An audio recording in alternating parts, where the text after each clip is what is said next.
වැරදි නොකර සිටීම කොතරම් උතුම්ද කියලා දැනෙන්නේ හිරේට ගියාම මිනිස්සුන්ගේ හැඟීම් එක්ක සෙල්ලම් කරන්න හොඳ නෑ. ස්ටාෆ් රූම් එකට ගෙන්නලා මං කිව්වා කෙල්ලෙක් ඉන්නවනේ. ඔව් කිව්වා. මං කිව්වා දැන් මගේ පන්ති ඇවිල්ලා තියෙනවද මුලගේ ඉඳන්. මාසෙයි කිව්වා ඇවිල්ලා. මොකද මේ නිතර මැසේජ් එන්නේ. නෑ මේ සම්බන්ධය නවත්තනලු තියෙන්නේ. නවත්තන්නලු යන්නේ. මං කිව්වා ඇයි? එයාට කෙනෙක් ඉන්නවා සර් වෙන. ඒ ගෑනලා මේක හිතා ගන්න. වෙන කෙනෙක් ඉන්නේ නැද්දි තව කොල්ලෙකුට මැසේජ් කරන ඌ පන්තියෙත් ඉන්නේ නැද්දි. දෙවෙනියට යාළු වෙච්ච එකාට අපි හැමෝම සුබපතමු නේද? අපි හැමෝම එකතු වෙලා අපේ උණුසුම් සුබ පැතුම් උගේ ජීවිතේට අනාගතයට. ඉතින් මේ ගොන් වාහේ පන්තියට වෙලා තමන්ගේ ළඟ ඉන්නේදී පරිසම් කරගන්න අමාරු වෙච්ච ගෑනු ළමයට මැසේජ් කරනවා. ඉතින් මොකද්ද මේ ජීවිතේ නේද? ඉතින් ඔය ප්‍රශ්නෙම තියෙන ගෑනු ළමයි නැද්ද? ඉන්නවා. කියන සල්ලාල කොල්ලන්ට අහු වෙලා. එක්ක බේබද්දන්ට අහු වෙලා. උන්ට අමද්ද වෙන විදිහ කියලා දෙනවා. බොන එකෙක් ලේසියෙන් ඒ බොන එක අතාරින්නේ නෑ මේ කෙල්ලෙක් කිව්වා කියලා. ඌ අතාරිනවා කියන්නේත් එහා පැත්තෙන් ෂොට් එකක් දදා. ඉතින් ඒවට අනවශ්‍ය විදිහට කාලේ වැය කරන්න එපා. ඕක නිකන් හරියට නූලක් බැඳලා පොල් ගහක් අදින්න හදනවා වගේ වැඩක්. ලේසිම දේ මොකක්ද? ඒක අතෑරලා වැඩ කරන්නේ. ලේසිම දේ ඒක. ඔය සමහර ළමයි ඔය ප්‍රශ්න එක්ක ඉගෙන ගන්න හදනවා කියන්නේ හරියට මස් කෑල්ලක් හොටෙන් අරන් පියාඹගෙන යන කාක්කෙක් වගේ. මස් කෑල්ලට පෙරේතකමේ තව කපුට ගොඩ පිටිපස්සෙන් එල්ල මූට කොටනවා. හරි පීඩායි. මොකක් නිසාද? මස් කෑල්ල හැබැයි අතාරින්නේ. නුවණක් තියෙන කපුටෙක් නම් පීඩාව දරාගෙන මස් කෑල්ල අරගෙන යනවද නැත්නම් මේක අතාරිනවද? අතාරිනවා. බෑ උඩදී අතාරිනවා. ඒක කරගන්න බෑ. ඔයාලා දන්නවද වඳුරු අල්ලන මිනිස්සු වගේක් ඉන්නවා. මේ මිනිස්සු ගන්න උපක්‍රමයක් තියෙනවා දන්නවද? තැඹිලි කොම්බයක් ගන්නවා. අරගෙන තැඹිලි කොම්බය ඇතුළට අතරින් ගන්න පුළුවන් විතර වඳුරෙක්ගේ අතක් දාන්න පුළුවන් තරමේ හිලක් හදනවා. හදලා වඳුරෝ කන්න කැමති කෑමක් කෙහෙල් ගෙඩියක් හරි මොනවා හරි එකක් තැඹිලි කොම්බය ඇතුළට දානවා. ඊට පස්සේ මේ තැඹිලි කොම්බේ බඳිනවා ලණුවක්. ලණුවක් බඳලා පැත්තකින් තියෙන ඈතින් මේ ලණුවෙන් ඇඳහම තැඹිලි කොම්බේ එන විදියට. මිනිහා හැංගෙනවා. නූල කෙලවර ඉන්නවා. වඳුරා එනවා මෝඩ වඳුරා. තැඹිලි කොම්බේ දකින්නවා. මොකද්ද? ඔය බඳුනගේ පුරුද්ද තමයි මොකද්ද?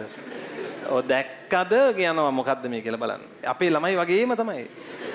දකින දේ දිහා බලන පුරුද්ද කාගේ පුරුද්දද? ඒක තමයි ඔය ඇහැ සංවර කරගන්න බැරි ප්‍රශ්නයක් නේ තියෙන්නේ. දැන් පන්තියේ මැදින් ළමයෙක් යනකොට මම ළමයිගේ සරුවාංගේ දිහාම බලනවා. බැරිම කොල්ලෝ පැත්තෙන ගෑනු ළමයි තමයි ඔක්කොම බලන්නේ. අපි හිතනවා කොල්ලෝ බල නෑ උන් ලැජ්ජාවට හරි නොබල ඉන්නවා. කෙල්ලෝ ඔක්කොම බලනවා. බලලා කොල්ලෝ බලන්න ඕන එකත් උන් බලාගෙන ඉන්නවා. අපිට බලන්න දෙයක් ඉතුරු වෙලා නෑ. කොල්ලන්ට බලන්න ඕන දෙයක් ඉතිරිලා නැහැ. දැන් මම මේ කියද්දි ඔයාලා දන්නව ඔයාලා කරනවද නැද්ද කියලා. ඇහැ සංවර නැහැ. කණ්ඩ තියෙන ඔක්කොම කවනවා ඇහැට. ගෙදර ගියාම අජීර්ණේ. ගෙදර ගියාම මේවනේ මතක් වෙන්නේ. දැන් ගිහිල්ලා අර පොල් කොම්බේ ඇතුළේ බලනකොට මේ මොනවාද තැඹිලි කොම්බේ ඇතුළේ බලනකොට කණ්ඩ කැමති කෑමක් කොහොම හරි කරලා අත දා ගන්න. තාල මේක අල්ල ගන්නවා. අල්ලපුවාම මිට මෙල වෙනවා. දැන් අත ලොකුයි. එළියට ගන්න බෑ. තැඹිලි කොම්බේ පැටලිච්ච වඳුරා තැඹිලි කොම්බේ ලිහා ගන්න නම් කරන්න ඕන දේ කියන්නේ. ඌ අතාරින්නේ නැහැ. ජීවිතය අනතුරේ වැටෙනවා. තමන්ගේ ආසාව නිසා. ඊට පස්සේ අර මිනිහා ටික අර ලණුව ඇදලා මේකව ගන්නවා ළඟට. ගොදුරු වෙනවා. ජීවිතය අහිමි වෙනවා. ඔය දරුවන්ට අතහැරීම චුට්ටක් හරි හුරු කරගන්න පුළුවන් වුණ දවසක ජීවිත බේරෙයි. අපි මේවා කියලා දෙනකොට අපිට TikTok වලින් මඩ ගහනවා නම් වඳුරෙක් තමයි. අපි මේවා කියලා දෙන්නේ දරුවන්ගේ ජීවිත නිවන්න කාලකන්ණි හැටි කරේ අපිට කියනවා. ඕවා කියලා දෙන්න එපා උගන්න පියලු. මම උගන්නන්නේ මගේ විදියට. ඒකට කැමති ළමයා රැඳෙනවා. ඇත්තට කැමති දරුවා රැඳෙනවා. ඒ විදිහටයි පන්ති හැදුවේ. ඒ නිසා දරුවනේ බේරෙන්නේ කැමති හැමදේම බලලයි කැමති හැමදේටම බැඳිලායි නෙවෙයි. බේරෙන්නේ අවශ්‍ය තැනදී අනතුරු දැනුනහම මොනවා කළාද? අතහැරිලා. බේරෙන්නේ එහෙම. මේක සෙල්ලන්නේ කායිකව තල්ලු වෙනවා වගේ නෙමෙයි මානසික මෙන්න මෙහෙම වෙලා නැඹුරු වීම මානසික රෝගියෙක්ව බිහි කරනවා. තේරුණාද? ඒ මානසිකත්වයේ ඒ කියන්නේ මෙන්ටලි ඩවුන් යනවා කියන්නේ ළමයි ඇඟ නැගිටවන්න බෑ. නිකන් කෙහෙල් කඳ කැපුවා වගේ වැටෙනවා. හරි ඒ නිසා මේ මානසිකත්වයත් එක්ක සෙල්ලම් කරන්න හොඳ නෑ. ඒක නේද සමහර අය බූට් එහෙම තිබ්බහම පිස්සු හැදෙන්නේ. ඒ කියන්නේ ඔය ජොලියට ලව් කරනවා කියන එක හොඳ එකක් නෙමෙයි. ඒක මම කියන්නේ මටම කියන්න උනා ඒක. නමුත් මේ ඒක හොඳ දෙයක් නෙමෙයි. ඉතාම භයානක දෙයක්. මොකද තමන් වගේ නෙමෙයි අනික් කෙනා කියලා නිතර හිතන්න. දැන් තමන්ට මේක දරන්න පුළුවන් හින්දානේ තමන් ජොලියට මේ සීන් එකට බහින්නේ. හරිද? අනික් කෙනා රෙඩි නෑ. ඒක ඉතා භයානකයි. මම කියන්නේ රජයේ අනුග්‍රහයෙන්. හරිද? රජයේ අනුග්‍රහයෙන් හෝ කළ යුතු දෙයක් තියෙනවා මොකද්ද? මේ සාමාන්‍ය මහ ජනතාවට යන්න සලස්සන්න ඕන තැන් තුනකට. නිකන් බලන්න නිකන් ඒගොල්ලෝ දෙපැත්තෙන් තියෙද්දි මැද්දෙන් යවනවා මෙහෙම. එක්ක මොකක් කරේනේ? පළවෙනි එක තමයි පිස්සන් කොටුව. බලන්න යන්න ඕන තැනක් ජීවිතේ.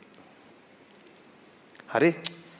මිනිස්සුන්ගේ හැඟීම් එක්ක සෙල්ලම් කරන්න හොඳ නෑ කියලා ගියපු මොහොතේම හිතෙනවා. ඒකෙන් එළියට එන්නේ මනුෂ්‍යත්වයට ආදරය කරන මිනිහෙක්. මිනිසත් බව කොච්චර උතුම්ද කියලා එළියට එනකොට තේරෙනවා. තේරුණාද? ඔන්න පුළුවන් වුණොත් යන්න නිකන් මේ මිනිස්සුන්ට මොන හරි උදව්වක් කරන්න හරි කෑමක් බීමක් දෙන්න හරි මොන හරි ෆන්ක්ෂන් එකක් හරි දාගෙන ගියොත් ඒක වටිනවා. දෙවෙනි තැන තමයි හිරගෙදර. හිරගෙදර පෙන්වන්න ඕන මිනිස්සුන්ට. වැරදි නොකර සිටීම කොතරම් උතුම්ද කියලා දැනෙන්නේ හිරේට ගියාම. හරිද? ඒ මහා පොරවල් එතන ගිහින් අසූචි පහ වෙන තරම් බය වෙන විදිය. ඒ කතා අහන්න ඕන, දකින්න ඕන. එච්චර කළු චරිත ලෝකේ ඉන්නවද කියලා දැනෙන්නේ එතෙන්ට ගියාම. ඒ නිසා මහ ජනතාවට හිරගෙදර ඇතුලේ සිද්ධ වෙන දේවල් දැනගන්න සලස්සන්න ඕන. මං හිතනවා වැරදි කිරීම අඩු වෙනවා. පුද්ගලිකව මං හිතනවා වැරදි කරන එක අඩු වෙනවා. මේ ආතල් එකේ වැරදි කරන්නේ ඇයි? හිරේ මොන වගේද? දන්නේ නැති නිසා. දන්නේ නැති නිසා. තුන්වෙනි එක තමයි පිළිකා රෝහල සහ මෝචරිය. මිනිසුන්ට පිළිකා රෝහලට යන්න දෙන්න ඕන. මරණයට දින නියම වෙච්ච අය ජීවිතේ දකින විදිය අහන්න පුළුවන්. ඔය ජීවිතේ අනියතයි අස්ථිරයි කියන එක ඇහුවට පිළිගන්නේ නේ. අරගොල්ලෝ අත්දැකීමෙන් කියන්නේ. ඒ දෙනේවට බඩබොකු ඇඹරෙනවා. ඔය තුනට පුළුවන් නම් විසිට් කරන්න. මෝචරියට කවදා හරි යවෙනවා. යන්න කලින් ගිහින් බලන්න. තේරුණාද? මේ බඹයක් තරම් ශරීරය නඩත්තු කරන්න අපි ගන්න වෙහෙසයි අන්තිමේට ඒක උරුම වෙන තැනයි. ඒක දැනෙනවා. පුළුවන් නම් එම්බාම් කරන විදිහ බලන්න. පුළුවන් නම් පශ්චාත් මරණ පරීක්ෂණයක් පෝස්ට් මෝටම් එකක් බලන්න. කරන විදිය මේ ලස්සන කෙල්ලෝ ගත්තා පැලුවා ඇද්ද කිටිස් ගාලා මේ රිබ්ස් එහෙම කඩලා අදිනවා කෙලින්ම මෙහෙම නිරාවරණය වෙනවා ඇතුළ ඔක්කොම එළිය මෙතනින් කැපුවා ඔන්න කලන්ත එහෙම දන්නේ නැහැ මේ වගේ ඇද්ද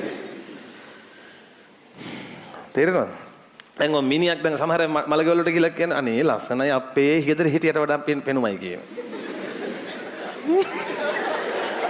මට ළමයි ඔන්න ඕව හෙද්දි නම් යකෝ අර එම්බම් මල්ශාලාවේ මිනිහාගේ හපංක මේක. ඒ මිනිහා තමයි පවුඩර් එහෙම දාලා පොණ්ඩි පිරලා එවන්නේ. පොර ලස්සනට අර කට හදනවා.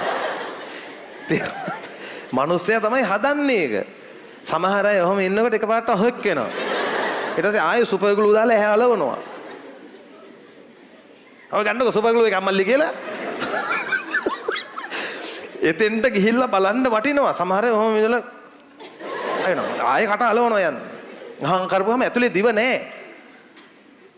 මෙහෙ කියනවා නැගිටින්නලු ආයෙන්නලු. මලගෙදර කියන්නේ. ආයෙන්න කියනවා දැන් යන්න එපා කියනවා. මෙහෙම උසලා ගත්තාම මොකුත් නැහැ. පිදුරු තියෙන්නේ ඇතුලේ. හරිද? එහෙනම් ඒව බලන්න. මල්ශාලාවේ පොරට ට්‍රැක් පැන්නොත් එහෙම තොල්පොට අලවන්න පුළුවන් ඕන නම් ඇස් දෙකේ ඔහොම. මිනිහාරලා බලපුවාම hina යනවා ගෙදර හැමෝටම. හරිද? ඔබටත් මටත් අපි හැමෝටම උරුම දෙයි මං කියන්නේ. ඈ